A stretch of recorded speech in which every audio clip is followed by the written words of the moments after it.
I've built my life the same way I've managed construction projects for the past 15 years. Methodically, with obsessive attention to detail, and engineered to withstand whatever storm might come. Every beam calculated for maximum load, every joint reinforced, every potential weakness addressed before the first nail gets hammered. That's how I approach my marriage to Rachel, too.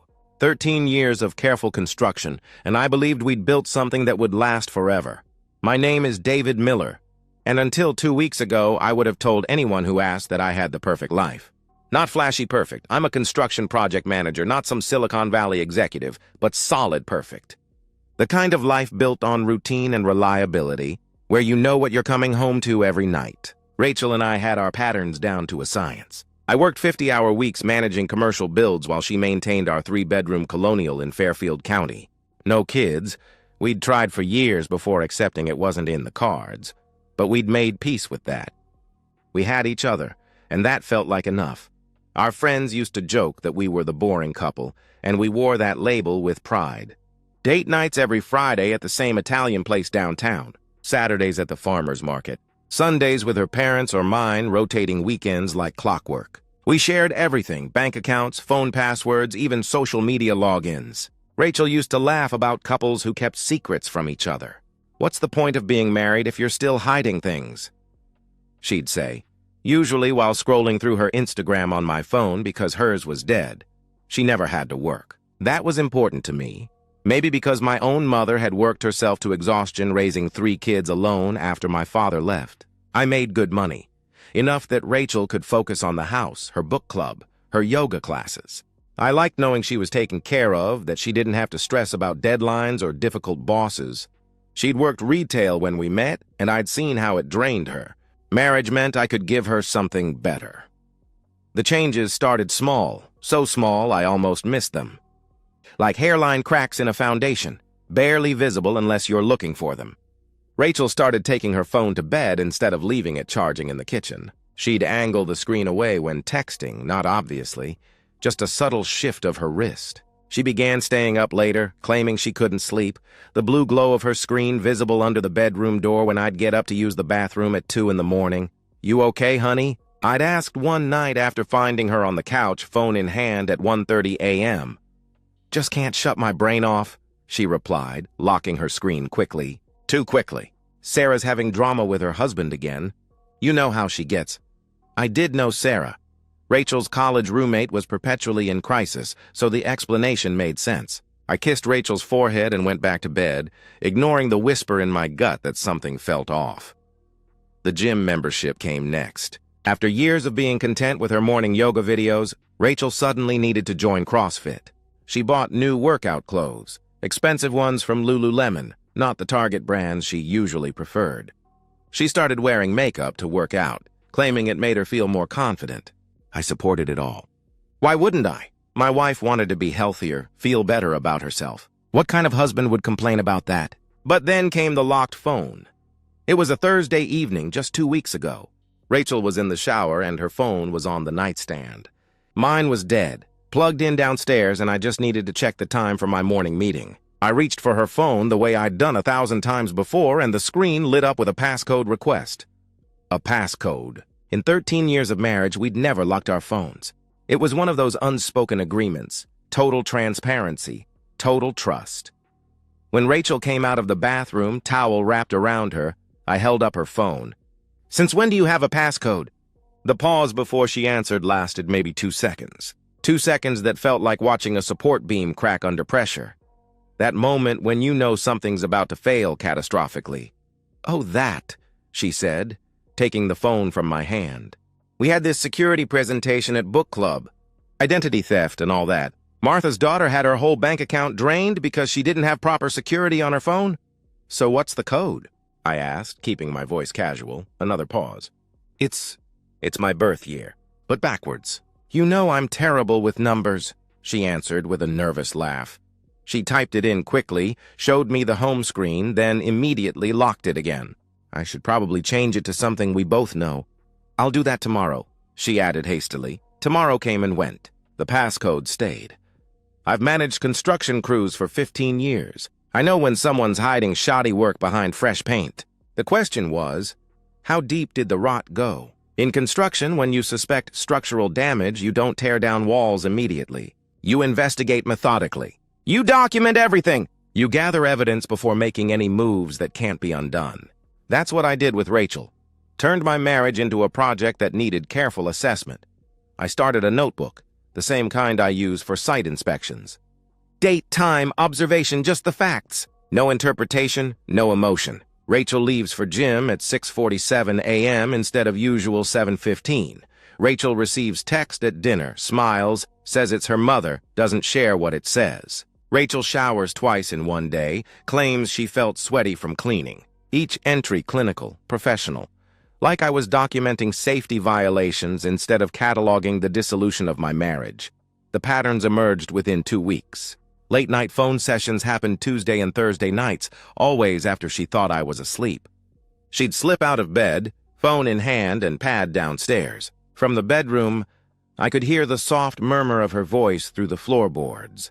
Too muffled to make out words, but unmistakably intimate in tone. The laugh she used, quiet, throaty, was one I recognized from our early dating days. She hadn't laughed like that for me in years. Her appearance changed too, but gradually like she was testing boundaries. First the gym clothes, then new underwear that appeared in the laundry, lace and silk things from Victoria's Secret, tags still attached when I moved them from washer to dryer. She bought perfume, something floral and young, different from the vanilla scent she'd worn since college. Her legs were always smooth now. Religiously shaved every other day instead of the twice-weekly routine I'd grown accustomed to over 13 years. "You look nice," I commented when she emerged from the bedroom. "Dressed for book club in a dress I'd never seen before? This old thing?" She replied with an easy lie. "I've had it forever. Just haven't worn it in a while." The credit card statement said otherwise. Nordstrom, $127.99, purchased 3 days ago. I started varying my schedule without telling her. A random Tuesday, I said I had a site inspection in Hartford that would keep me late. Instead, I parked 3 blocks away and walked back to the house. Rachel's car was in the driveway, but when I peered through the garage window, she wasn't home. She'd left on foot or been picked up. When she returned 2 hours later, she was walking from the direction of downtown, yoga mat under her arm, despite yoga class having ended 4 hours earlier. "How was Hartford?" she asked at dinner. "Productive," I replied, cutting into my chicken. "How was your day?"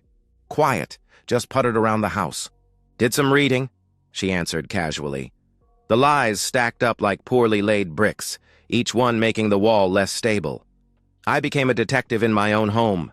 When Rachel showered, I'd check her phone location, always where she said she'd be, which meant she was smart enough not to take it with her wherever she was really going.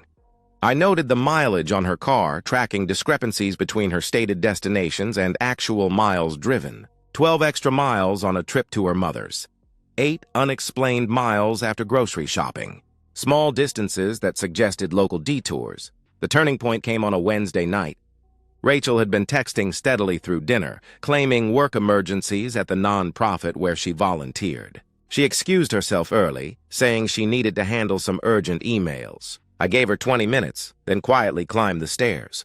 Our bedroom door was cracked, and I could see her reflection in the mirror, sitting on the bed, phone in hand.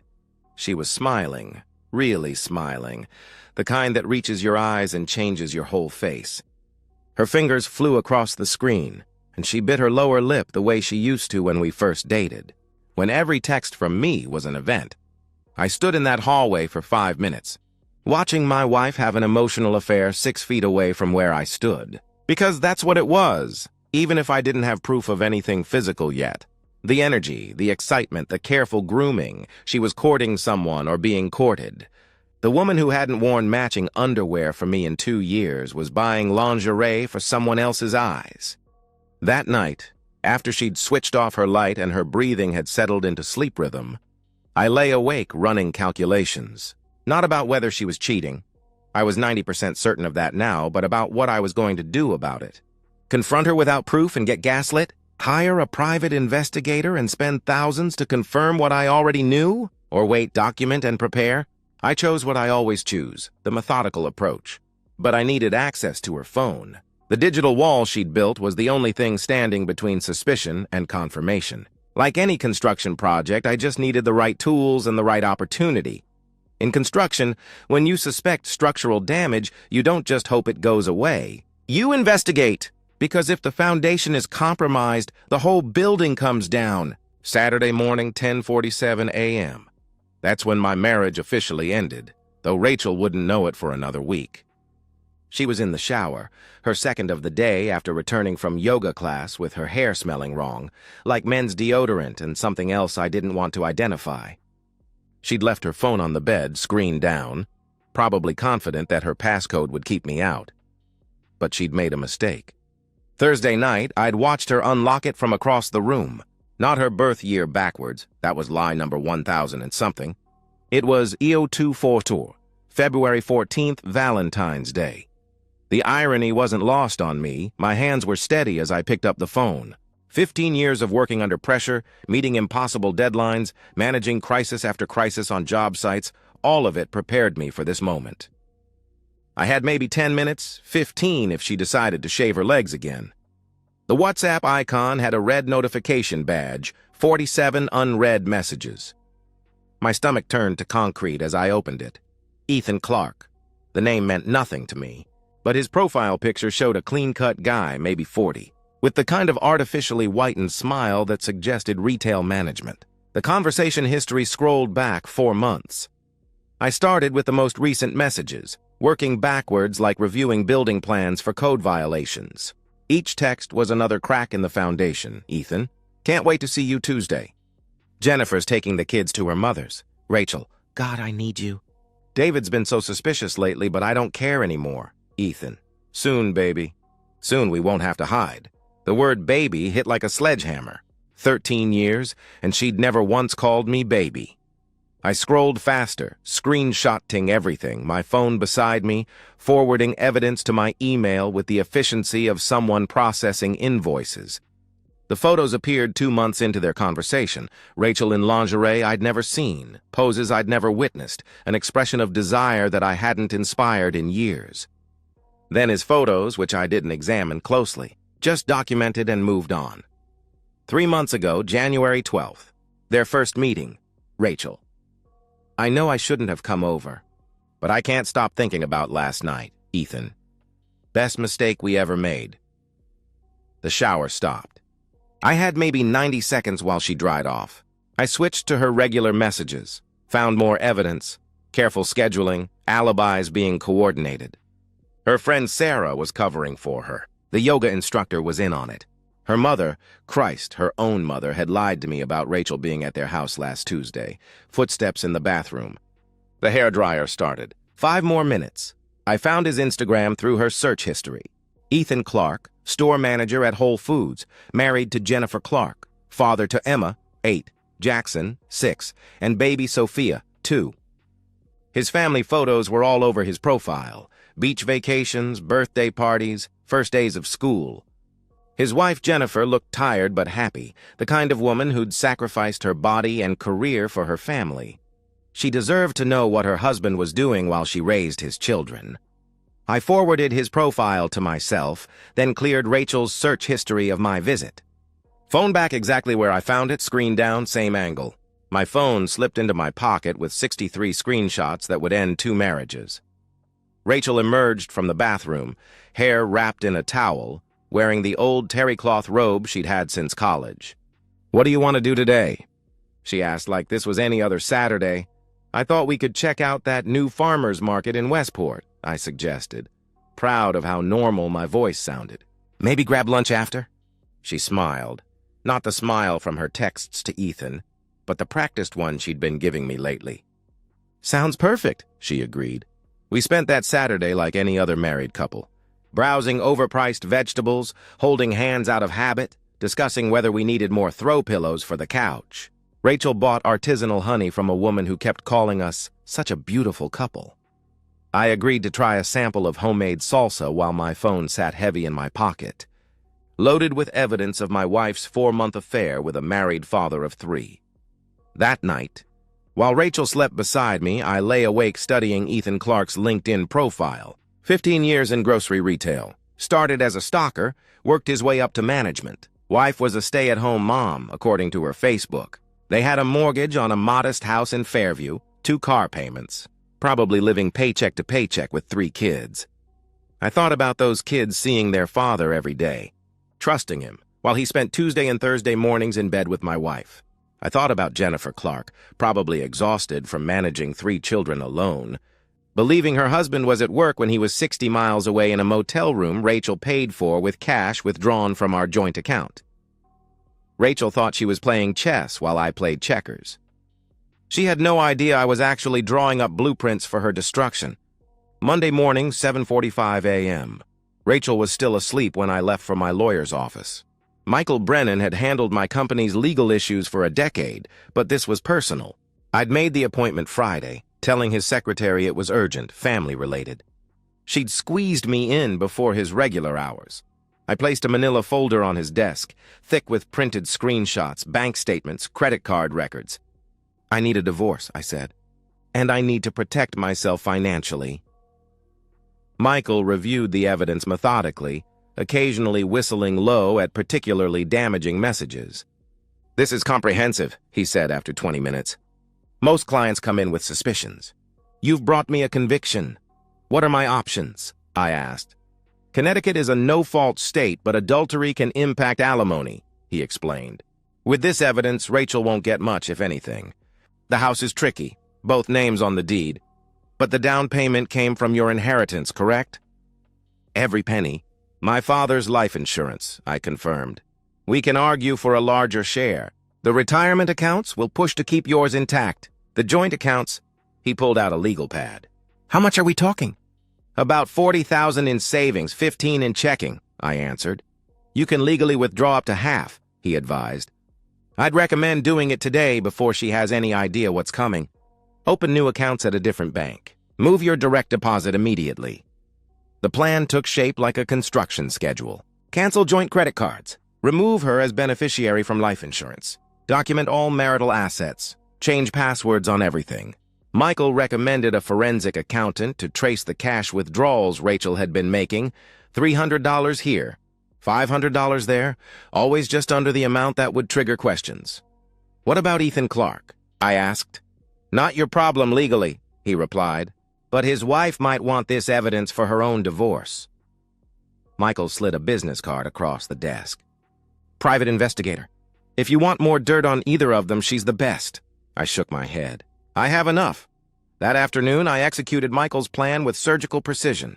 New bank accounts opened. Half our savings transferred. Direct deposit redirected. Credit cards canceled. Insurance beneficiary changed to my sister. Each step was another support beam removed from Rachel's comfortable life. The forensic accountant Michael recommended was brilliant. Within 2 days, she'd traced over $8,000 in cash withdrawals that aligned with Rachel and Ethan's meeting dates.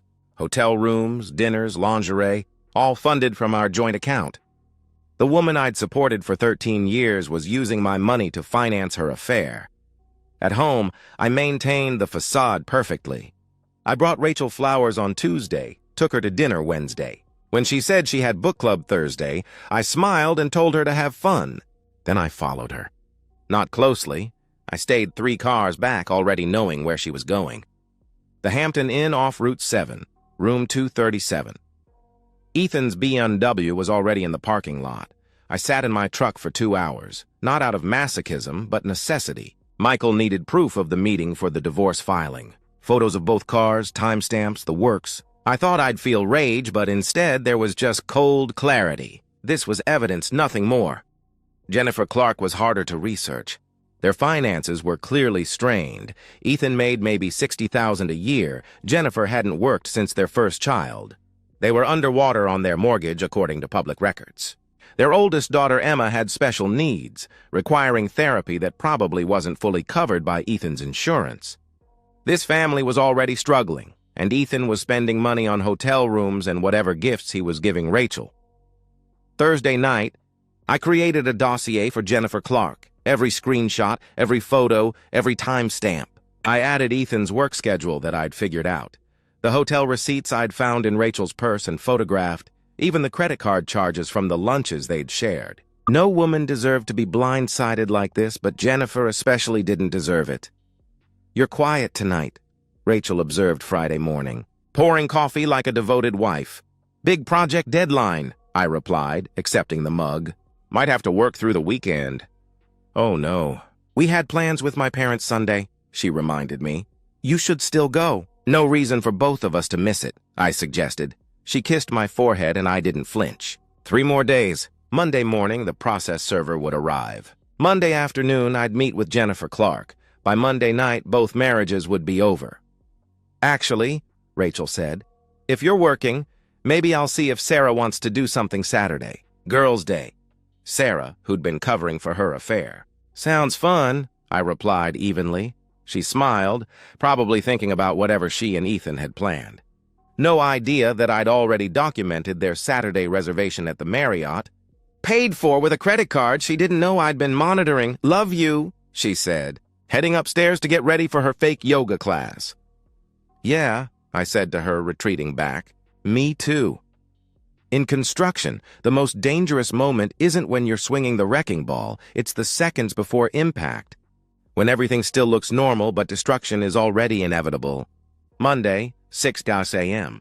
I'd been awake since 4 sitting in the kitchen with black coffee and the final divorce papers Michael had prepared. Everything was in order.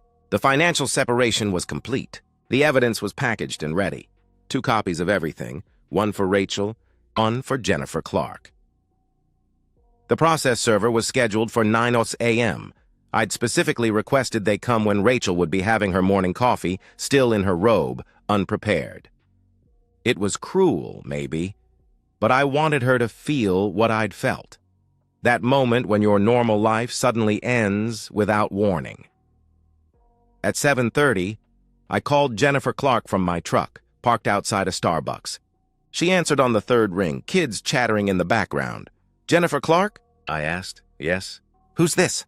She replied uncertainly. "My name is David Miller. I'm sorry to bother you, but we need to talk about your husband and my wife," I said carefully. Silence. Then barely audible. "Oh, God. Can you meet me today?" "Without Ethan knowing?" I asked. He's at work," she stammered. "The kids are at school and daycare. I can meet you at noon." We agreed on a coffee shop in Norwalk, far from both our neighborhoods. I spent the morning at a job site trying to focus on mundane problems like supply delays and weather windows, but my phone kept buzzing with texts from Michael. Everything was filed, just waiting on the server. At 9:23 a.m., my phone rang. Rachel. I let it go to voicemail. She called 6 more times in rapid succession. Then the texts started. "What the f*** is this? David, answer your phone. This is insane. We need to talk. You can't just divorce me without talking to me. Where are you?" At 9:45, she tried a different approach. "Baby, please. Let me explain. It's not what you think. Baby." There was that word again, thrown at me now like a life preserver. At 10:40 a.m., the anger returned. "You hacked my phone, didn't you?" "That's illegal." "My lawyer says you can't use any of that in court. You have no right to lock me out of our accounts." I turned off my phone and focused on the meeting ahead. Jennifer Clark was already at the coffee shop when I arrived, sitting in a corner booth with her hands wrapped around an untouched latte. She looked exactly like her photos, pretty but exhausted, stress lines that told the story of 3 pregnancies and countless sleepless nights. She was wearing yoga pants and an old college sweatshirt, mom uniform. "Thank you for meeting me," I said, sitting across from her. "Just show me," she whispered. I slid the folder across the table. She opened it with shaking hands, and I watched her world collapse in real time. The texts, the photos, the hotel receipts. Her face cycled through denial, rage, devastation. At one point, she excused herself to the bathroom. I could hear her vomiting from my seat. When she returned, her eyes were red but dry. "How long?" she asked quietly. 4 months that I can prove. "Maybe longer," I answered. "The Tuesday morning shifts," she said with a bitter laugh. "He said they needed him to help with inventory. I was grateful he was getting overtime." "I'm sorry," I offered. "My daughter, Emma, she has autism. Therapy 3 times a week," she continued. "You know what he told me last month? That we couldn't afford to increase her sessions. That money was too tight." She gestured at the hotel receipts. $500 a month on hotel rooms. You'll want to protect yourself financially, I advised. Get a lawyer immediately. Move whatever money you can. Document everything. With what money? She asked, the laugh turning hysterical. We have $800 in savings. I haven't worked in 8 years. Who's going to hire me? How am I supposed to? She stopped herself, pressing palms against her eyes. The kids. How do I tell the kids? I didn't have an answer for that. We sat in silence for a moment before she asked, Your wife. What did she say? I haven't spoken to her, I replied. The divorce papers were delivered this morning. Just like that?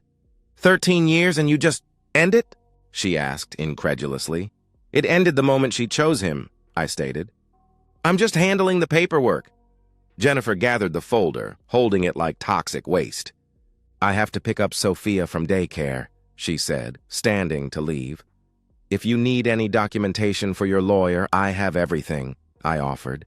She stopped, then turned back. Does it help?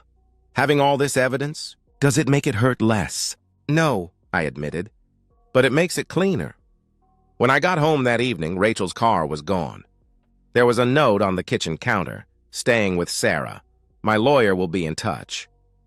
I walked through the empty house, noting what she'd taken. Clothes, jewelry, photos of her family. She'd left our wedding album on the coffee table, open to a photo of us cutting the cake. We looked so young, so certain that we'd built something permanent.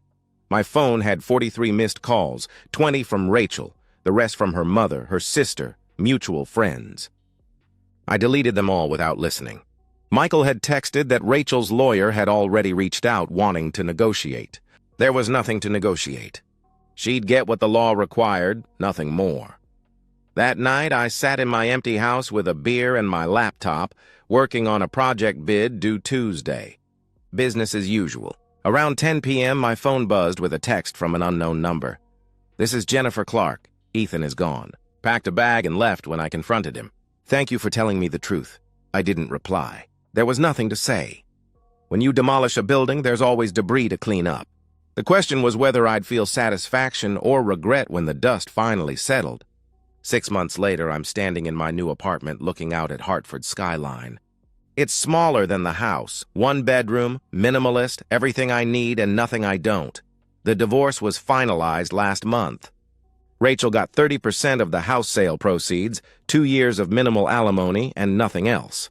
She fought hard for more, but the evidence was overwhelming. The judge, a woman in her 60s who'd probably seen 1,000 cheating spouses, had little sympathy for Rachel's tears. Ethan Clark's life imploded spectacularly. Jennifer divorced him with extreme prejudice, getting full custody and 60% of their assets. She also got child support that will cripple him financially for the next 16 years. He was fired from Whole Foods when the scandal became public. Turns out having an affair on company time violates their code of conduct. Last I heard, he was working at a Target distribution center, living in a studio apartment, seeing his kids every other weekend. Rachel moved back in with her parents initially, then found a job as a receptionist at a dental office. The woman who hadn't worked in over a decade was now answering phones for $12 an hour. She tried reaching out twice, once to apologize, once to ask if we could try again. I didn't respond to either message. The house sold quickly, even in a tough market. A young couple with twins, eager to start their life in a good school district. I met them at the closing, watched them hold hands as they signed papers, remembered when Rachel and I had done the same thing 14 years ago. I wanted to warn them, to say that foundations can crack when you're not looking, but I just smiled and wished them luck. Jennifer Clark sent me a Christmas card. Just a photo of her and the kids, no Ethan, with a simple thank you written inside. She's working now, part-time as a medical receptionist while the kids are in school. Her sister moved in to help with child care. They're surviving. I've thrown myself into work, taking on bigger projects, more complex builds. There's something satisfying about creating structures that will outlast the people who build them. My colleagues think I'm having a midlife crisis, working 60-hour weeks, but they're wrong. This isn't a crisis, it's clarity. I tried dating once, a woman from my gym who didn't know my history. We had dinner, conversation flowed, she laughed at my construction metaphors. When she suggested we go back to her place, I almost said yes. But when she reached for her phone to check the time, I noticed she had a passcode. Probably meant nothing. Everyone has passcodes now. But I made an excuse and left, knowing I wasn't ready. Trust, I've learned, is like concrete. Once it cracks, you can patch it, paint over it, pretend it's solid. But the structural integrity is compromised forever. You can build something new on a different foundation, but you can never make the old one whole again. Sometimes I wonder what would have happened if I hadn't checked Rachel's phone that Saturday morning. Would she have eventually confessed? Ended it with Ethan? Would we have grown old together with me never knowing about those 4 months when she belonged to someone else? Is ignorance better than truth? But that's like asking if a building with hidden damage is better than one that's been properly inspected. The damage exists either way. At least now I'm not living in a structure destined to collapse. Last week I drove past our old house. The new owners had painted it, added a swing set in the backyard, planted flowers where Rachel's herb garden used to be. It looked happy, lived in, loved. Nothing like the crime scene it had become in my memory. I don't regret what I did. Rachel and Ethan made their choices with full knowledge of the potential consequences. They gambled their marriages for hotel room afternoons and WhatsApp messages. They lost. That's not revenge, it's just mathematics. But I do regret what I've become. Not the man who methodically documented his wife's affair or orchestrated the legal dissolution of 2 marriages. That man was just doing what needed to be done. I regret the man who can't trust anymore, who sees potential betrayal in every passcode, every late-night text, every unexplained absence. The foundation for something new is ready to be poured. I have the plans, the materials, the skills. What I don't have is the faith that any structure built on human promises will hold. Maybe that's enough truth for now. Maybe faith comes later, after the rubble has been fully cleared and the ground has had time to settle. Or maybe some builders are only meant to construct one lasting thing in their lifetime, and I've already had mine. Either way, I keep building. It's what I know how to do. And that's the end of today's story. If you enjoyed it, please give this video a thumbs up and drop a comment below. Your support helps the algorithm push my content further. If you're new to the channel, don't forget to hit that subscribe button. It really helps me keep creating more stories for you. Thanks for watching, and I'll see you in the next one.